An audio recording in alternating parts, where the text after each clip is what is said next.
agora vamos aqui ver 30 segundos, aí depois para comentar, tu que tens o contexto, gravaste isto, vamos então ver. Tudo que era feito nunca eram por supervisores auxiliares, sempre pelo ministro.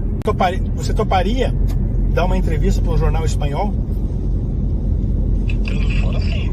Tá. Então, assim, quando você sair, me avisa, porque eu vou começar a escrever umas reportagens para o OK Diário. E aí, se você... Eu tenho todo o material comigo, tudo. Notebook com os e-mails, os ofícios, eu tenho todos os relatórios, eu tenho tudo, tenho WhatsApp, eu tenho tudo. Osvaldo, ele disse que tem tudo e disse que estava disposto a dar uma entrevista para um jornal espanhol. Isto há vários meses atrás. A pergunta que eu te faço é porquê que essa entrevista no jornal espanhol nunca aconteceu? Nunca aconteceu porque, no final das contas, depois que ele me contatou, depois que eu ajudei ele a sair, provavelmente ele conversou com as pessoas da Suprema Corte ou com amigos ligados aos juízes e ele se entregou para os caras de novo. Ele não fez, ele falou, não vou mais à entrevista. Não vou mais à entrevista. Ele cortou a comunicação porque... Tu insististe, insististe, vamos dar entrevista, insististe, procuraste... Claro, eu insisti porque o que ele fala aí, Sérgio, veja, eu não sei se vocês que estão assistindo estão entendendo a gravidade do que ele fala. Vocês podem até não gostar de mim e não me importa isso, mas ele está dizendo que ele tem relatórios, que ele tem dados. Esse áudio, ele fala sobre relatórios, sobre áudios que podem derrubar o ministro e tudo. Mas numa ligação anterior, eu peço para ele detalhar melhor do que ele fala. Ele fala assim, olha... ele fala assim, Osvaldo, eu não vou falar sobre fraude eleitoral, porque eu não sou técnico, eu sou um perito, mas eu não quero entrar nesse caso. Então, sobre fraude eleitoral eu não vou falar. Mas sobre um desequilíbrio eleitoral, isso o Alexandre pediu para a gente causar. Porque se tirar do ar o Oswaldo Eustáquio, o Alan dos Santos, a Bárbara, se tirar do ar esses grandes influenciadores da direita e deixar o Felipe Neto solto, faz assim na balança. E isso que aconteceu, que o próprio Tagliaferro me diz, eu, de alguma forma, contribuí, para ter um desequilíbrio na balança eleitoral do Brasil. E o que o Tagliaferro me disse foi o que exatamente o Elon Musk disse no Twitter. Ele falou assim, o Alexandre de Moraes pôs o dedo na balança no processo eleitoral do Brasil, num tweet do Elon Musk. No Alexandre Files ele fala sobre isso. E o Tagliaferro também me fala sobre isso. Ele, olha, havia um pedido no período eleitoral para que a gente fizesse uma caça aos perfis conservadores. Tanto que não foi só do Oswaldo Eustáquio de grandes influenciadores, de médios influenciadores, foram mais de 200 perfis bloqueados. Para quê? Qual era o objetivo? Um desequilíbrio na balança eleitoral. Porque as eleições hoje, Sérgio, muito se dá pela rede social. E quando eles tiram 200 grandes influenciadores da direita, grandes e médios, quando deixam a balança, essa turma crescer, claro. Houve um desequilíbrio eleitoral. Oswaldo. Então, houve.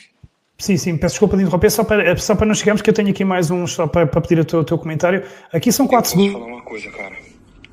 Eu posso acabar com esse cara. Estes são os 4 segundos mais importantes para mim dos 24 minutos.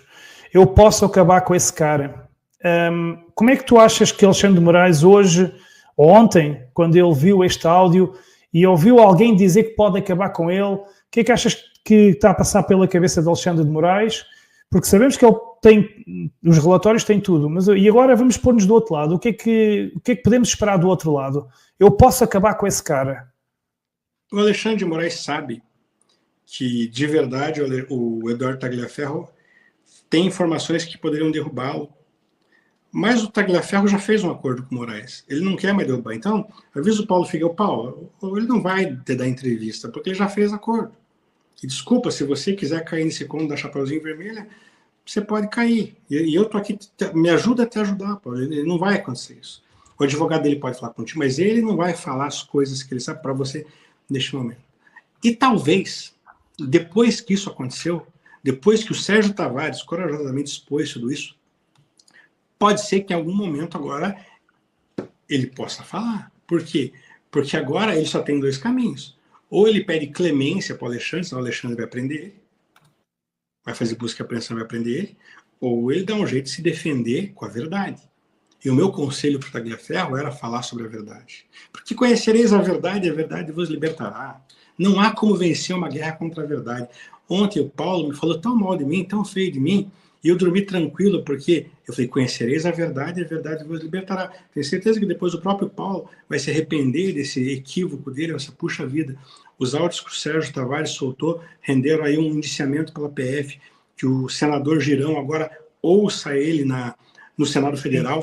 O Girão pediu para ele ser ouvido no Senado, é verdade. Ele pode até negar, Sérgio, mas assim, é o Senado da República, o órgão que tem competência para o impeachment, convocando não só o Tagliaferro, mas convidando, tá? Não é uma convocação, é um convite. Tanto para o Sérgio Tavares também não é uma convocação, é um convite. E convidando também o eminente ministro Alexandre de Moraes, que é meu inimigo pessoal, e que eu não tenho medo dele. Então, depois que o Sérgio Tavares faz isso aí, contra tudo e contra todos, na pressão, colocando o patrimônio digital dele em risco, colocando a credibilidade dele em risco, mas quando ele corajosamente faz isso, o Senado da República convida o ministro Alexandre de Moraes para dar explicações sobre arquivos que pode derrubar. Agora, se o Paulo Figueiredo acha que isso aí não é relevante, desculpa, mas vocês estão assistindo aí, vocês são inteligentes para julgar. Osvaldo, aqui eu também já tenho conhecimento do argumento do outro lado. O argumento do outro lado é que havia a possibilidade de, mais tarde, fora do país, o Eduardo Tagliaferro, noutras condições de segurança, dar novamente, então, abrir a boca e dizer tudo. Mas tarde por quê, Sérgio Tavares? Só que a questão é, já passou tanto tempo, ele teve a oportunidade de sair, voltou e não o fez, porque é que o iria fazer agora? Mais tarde por quê? Se ele está trabalhando no escritório da advocacia que atende clientes na Suprema Corte para morar e julgar? Exatamente, essa é a minha dúvida. Mas para morrer outro Clesão? Desculpa, Figueiredo, você pode esperar, eu não quero que outro Clesão morra, desculpa. Perdão. Vamos ver aqui 13 segundos também importantes. Foram os outros, né? O Alan, o Figueiredo. Figueiredo falou até em fazer uma rodovia que faturaria 1 milhão. Fácil. Isto intrigou-me. Ele diz que o Paulo e o Alan procuraram-no e que até lhe ofereceram a possibilidade de ele ganhar 1 milhão. Tu conversaste com ele? Vocês abordaram isto em detalhe? Que história era esta de dele poder ganhar 1 milhão com o Paulo Figueiredo? Veja, na verdade, o contexto desse áudio aí é um contexto que eu não quero comentar, porque o Paulo Figueiredo me atacou tanto ontem, e se eu falar sobre isso eu posso causar um racha na direita e não é o meu objetivo. Eu acho que o áudio fala por si só.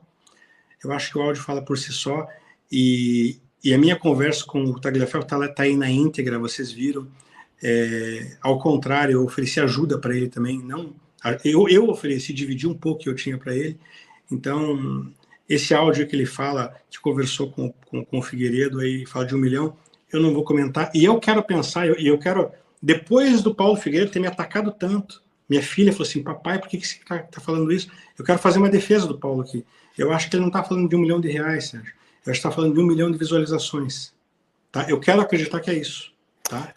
Eu quero acreditar que é isso. Eu assistindo de fora, a minha percepção é que estamos a falar de dinheiro. Se é 1 milhão de reais, se é 1 milhão de dólares, não sabemos. O que é certo é que falou-se ali em dinheiro e foram mencionados nomes, e eu gostaria até de perguntar isso diretamente ao Paulo Figueiredo, se ele conceder então a entrevista, que eu acredito que ele vai dar. Como te estou a perguntar a ti, Osvaldo, eu perguntei-te diretamente porque é que te chamam picareta, eu estou a perguntar tudo, comigo não há cá rodeios.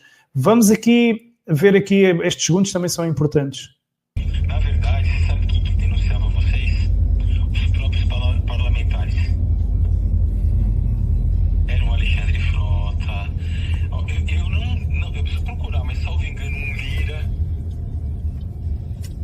Randolph. O Randolph sempre, né? Sempre. O Pacheco e o Randolph e o Lira viviam no gabinete do Moraes. Portanto, Lira e Pacheco metidos sempre no gabinete do Moraes, ou seja, o Moraes tinha o Congresso na mão, tinha o Senado, tinha tudo na mão. É isso que podemos, essa ilação que tiramos daqui, e que Lira e Pacheco denunciavam a direita. Não é ilação.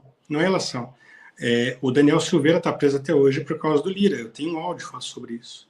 E, aliás, se você quiser, eu te passo. O Lira foi quem entregou a cabeça do Daniel Silveira. Agora, sobre isso eu tenho uma coisa para falar muito importante, uma análise política. Isso passa desde quando Bolsonaro era presidente.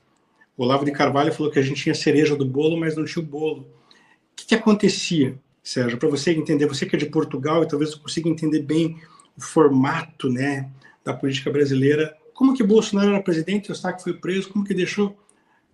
Aconteceu o seguinte, como o Lula, a esquerda, conseguiu aparelhar a Suprema Corte, ter 9 de 11 ministros naquela época lá,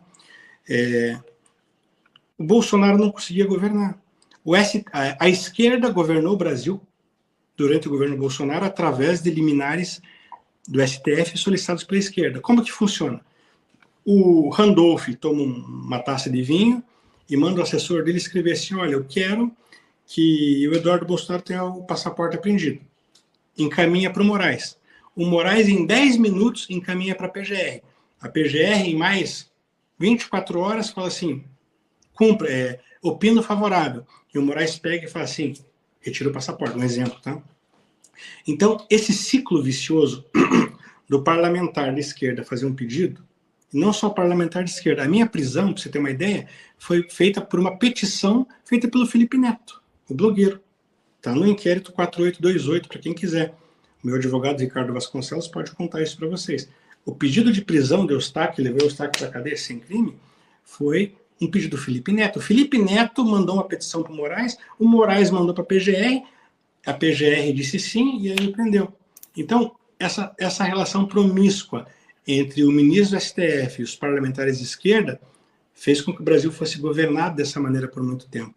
Então, essa situação do Lira, do Pacheco, do Frota, da Joyce Hasselmann, que também se fingia de direito na época, mas foi uma das que nos denunciou, e de parlamentares de esquerda mesmo raiz, foi aí que eles governaram o país, inclusive no nosso governo.